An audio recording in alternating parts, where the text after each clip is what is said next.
We get 3 sets of teeth: baby teeth, adult teeth, and the last set that comes in after you die and just before you become a sentient mist that gnaws the shadows of those who wronged you. Welcome to the CryptoNaturalist.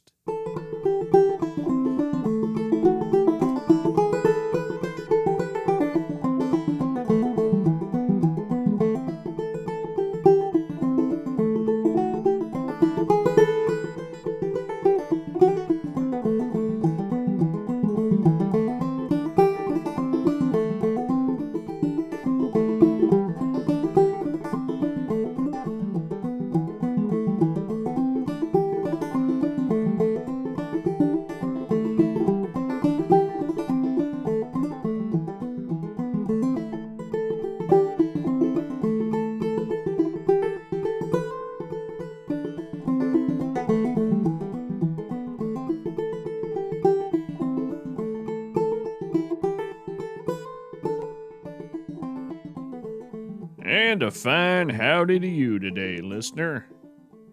You know, your brain has weather, happiness, sadness, foggy autumn mornings when the dew soaks your pant cuffs, sunny days with a sweet breeze that makes you wonder how you could have ever been dissatisfied with anything.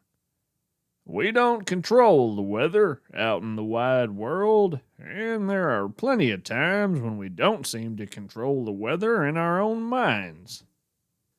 Well, in the wild and inside your own skull, if you don't control the weather, you can at least dress for it.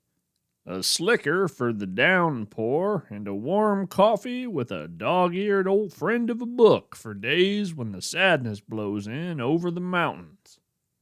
The last thing you want to do is beat yourself up for what you're feeling. Anxiety, depression, dread, these aren't the interior weather that any of us would choose, and that's kind of the point of my weather metaphor. You didn't choose such feelings and deserve no criticism for feeling them. So be kind to yourself and dress for the weather as you find it. Some friends of mine are experiencing some inclement skull weather lately, so I asked them what sort of crypto nature they'd like to hear about this week. They responded, anything about bats. Well, now that's almost too easy, but I'm happy to oblige. You see, even the most common of bats in the world is an absolute wonder. Heck, they're the only free-flying mammals, and as if that wasn't strange enough, my mind downright swims when I think about the reality of their echolocation. Many a time I've been out walking in the dusk and watched a swooping bat swerve to avoid me, clicking out their echolocation song all the while. I love the idea that, for a moment, my face was a 3D map in a bat's brain. Some bats drink blood, some eat fruit, some are important pollinators. And have you ever seen one swim? If somebody out there wants to start a podcast just about bats, they would have plenty of material, and I would certainly listen. Now, as I said, all bats are amazing, but if you want the species most firmly categorized as crypto-nature, then we need to head to Piton de Fournet on La Réunion Island in the Indian Ocean. Piton de la Fournet is Peak of the Furnace in English.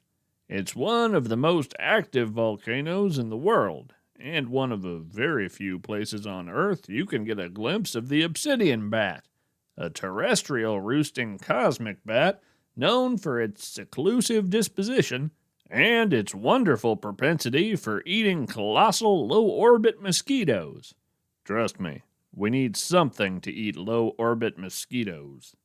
Now, I decided to look for the obsidian bat while in Australia last week, but I made it to Piton de la Fournet in about 6 hours, thanks to a shortcut that's both convenient and a bit disrespectful to physical reality. But hey, we gotta keep reality on its toes, eh? Speaking of keeping reality on its toes, how about a little poetry? It's time for today's Hidden Lore segment. Today's Hidden Lore is a poem by Patricia Killelea. Poem to be read shortly before my reincarnation. Next life, I want to be the animal who comes across her reflection in the waters and doesn't stop to wonder whether or not it is beautiful. Or next life, I'll perch in the ash, try on black feathers, and catch the falling leaves so I can glue them all back to the branches.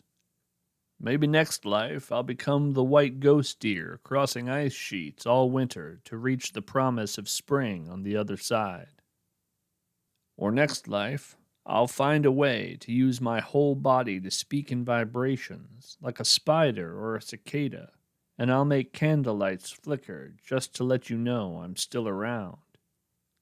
Next life, I'll definitely have hooves made of agate, and I'll train my eyes to travel by birchlight, or I'll swim from the stars all the way back to the river where I was born.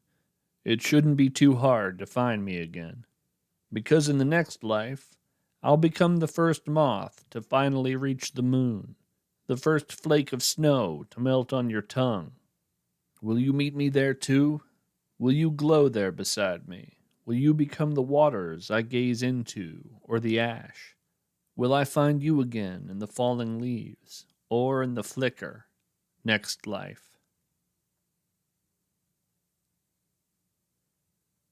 This poem speaks to me of the wonderful cyclical quality of nature and the unity of all things. I sometimes think life is like a river, and we, the trees, the insects, and all living things are just the banks through which it flows. Beautiful. Patricia Killelea is the author of the poetry collections Counterglow and Other Suns. She is currently poetry editor at Passages North and an assistant professor of English at Northern Michigan University. Her work appears in Cream City Review, Seneca Review, Trampoline Poetry, Atticus Review, Quarterly West, The Common Waxwing, Spiritus, and As/Us. She also produces video poems, which have been featured at Moving Poems Poetry Film Live, screened and shortlisted for the Obsidian International Poetry Film Competition, and longlisted for the Rabbit Heart Poetry Film Prize. Volcanoes are wonderful places. Well, not great places to live or picnic or host a company softball game, but still great all the same. It was humid dusk, with the sunsets crimson and the volcanic vents crimson, mingling in monochromatic splendor as Cassandra creeped up over the lip of Piton de la Farnese caldera.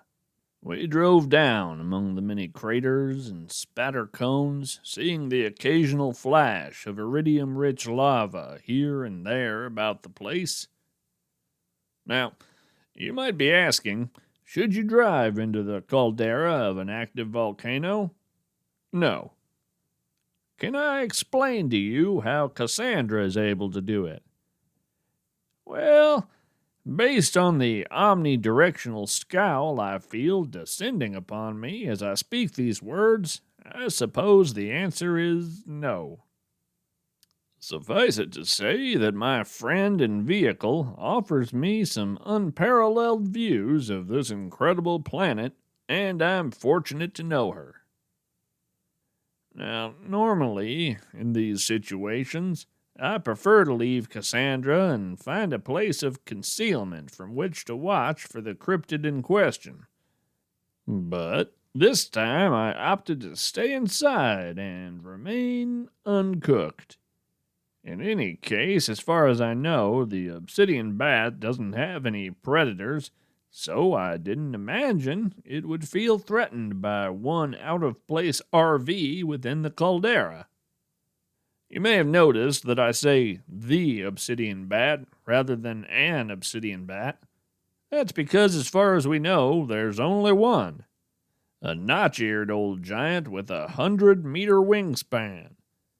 As the name would imply, the obsidian bat appears to be made from obsidian, though I doubt that's literally true. Still, its skin looks like polished black stone, and through that volcanic glass there appears to be veins of liquid fire branching out from a pumping heart like a setting sun burning through a stormy cloud bank. Beyond that, I'll just say the creature looks like a work of origami in stone. Sharp, precise angles in lieu of skin folds or fur. Now then, let's see. Today is Thursday. Yeah, so we were waiting several days to spot the obsidian bat, and I was feeling a little uncharacteristically impatient when one of the nearby craters splintered upward in a shower of stone and spewing lava. The bat climbed up out of the earth, and, wouldn't you just know it, it did in fact resent a lone RV encroaching on its home territory. In the time following that particular moment, I have apologized to Cassandra many times for my miscalculation, and I do so again now. Sorry, Cassandra. I'm a lifelong learner, and this one was a new lesson for me. The obsidian bat wasted no time, hissing like a high-voltage spike blowing a transformer and snatching us up in its angular maw. I say us, and us it was, but of course it was Cassandra's side panels that got dented and her paint that got scratched. Apologies again, old friend. Wild animals are, well, wild. And it's a fool who thinks he can always predict their behavior. Still, my fault. I was given a fair amount of time to think about that, as we were rocketed upward into the atmosphere in those dark glass jaws that glowed with the rosy light of newly forged metal. The sudden G-force of the trip absolutely devastated the horchata I was enjoying, and frankly, I'm still coming to terms with the idea that I'll never get that beverage back.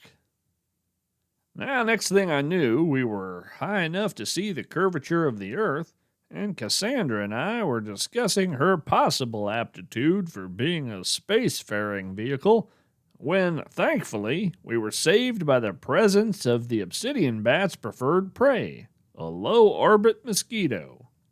There it was, shining in the dark emptiness above us, cycling through colors like a perturbed cuttlefish. As you may know, low-orbit mosquitoes appear as a dozen or so images or instances of the same animal transposed one upon the others. Picture an iridescent mosquito the size of a moving van. Now picture 12 more ghost images of the same creature on top of the first, each facing a different direction and menacing you in a different way. Forgive me, I'm sure I don't need to describe low-orbit mosquitoes to you folks.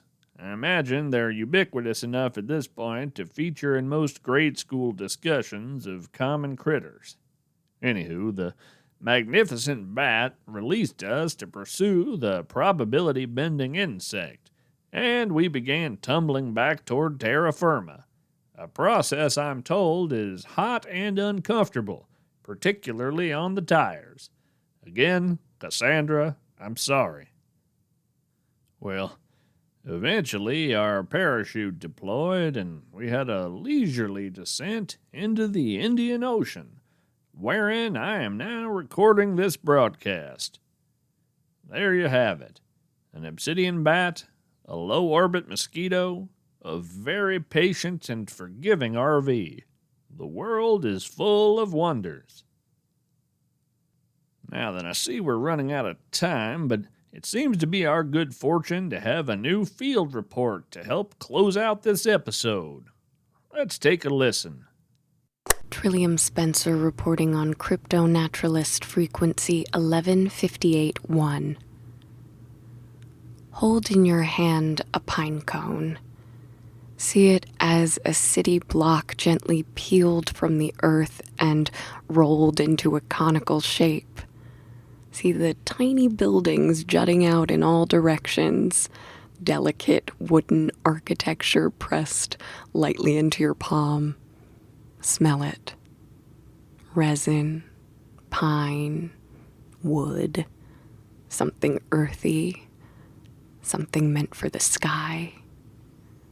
To call a pinecone a city is a metaphor, except when it isn't.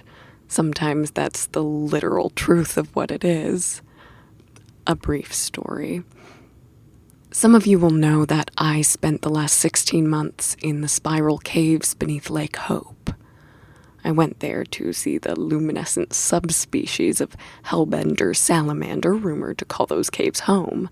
The result of that search is a story for another time.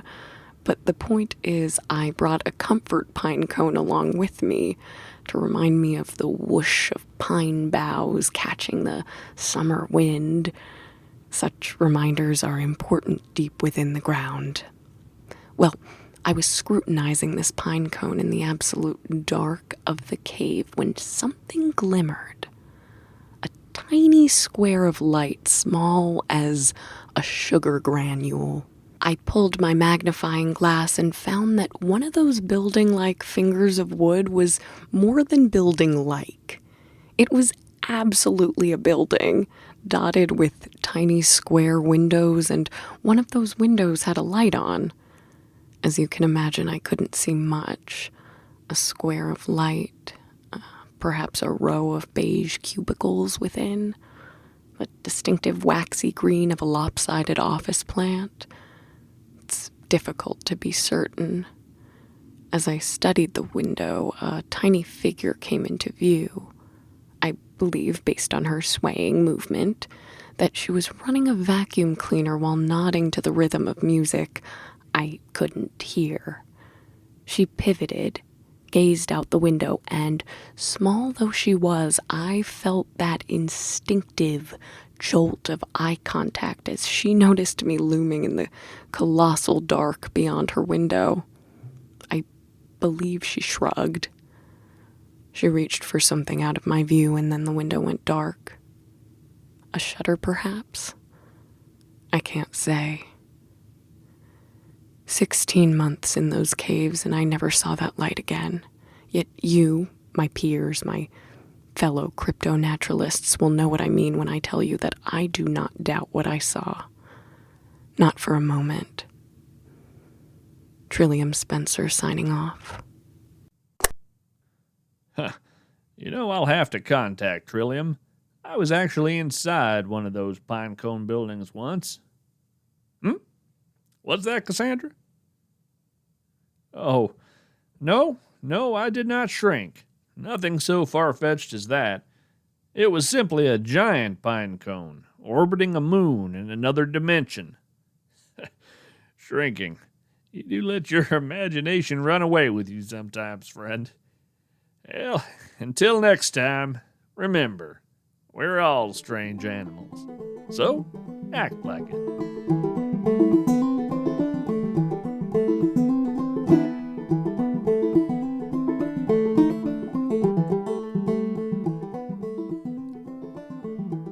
Thanks to you kind folks who have sent mail to me during this time of social distancing. I've received a surprising volume of mail, considering I've never mentioned my P.O. Box address on the podcast. I'll mention it in just a moment. Thank you first to VJ, Valkyrie, Elle, Theo, and Dave for the letters and postcards. Thanks to Rissa for the beautiful calligraphy, and for making me feel like a druid in a fantasy novel by letting me open a wax-sealed letter. Thanks to my friend Bog Witch for the wonderful photography and little pieces of nature from the Pacific Northwest. And thanks to Boots for the wonderful cross-stitch. I do my best to answer all mail, though I am very busy being terribly distracted. If you would like to send something, mail to The CryptoNaturalist, P.O. Box 837, Delaware, Ohio 43015. Special thanks to Isabel Renner for lending her voice talents as Trillium Spencer. Isabel Renner graduated with a BFA in acting from Mason Gross School of the Arts right before the arrival of the pandemic. An NYC dweller, you can find her on Instagram at Isabel Renner and at isabelrenner.com. Exclusive stickers, pins, shirts, and access to bonus content and strange expertise on strange topics awaits you at our Patreon page, patreon.com/CryptoNaturalist. The CryptoNaturalist is written and read by Jared K. Anderson. Thanks to Adam Hurt for the use of his song Garfield's Blackberry Blossom. Postscript. Some people find bats frightening, but I don't understand why. They're just nocturnal creatures who can sense the world in a way we can't imagine, and they're the only true flying creature with teeth. Perfect little fangs and... Oh, wait, I get it now.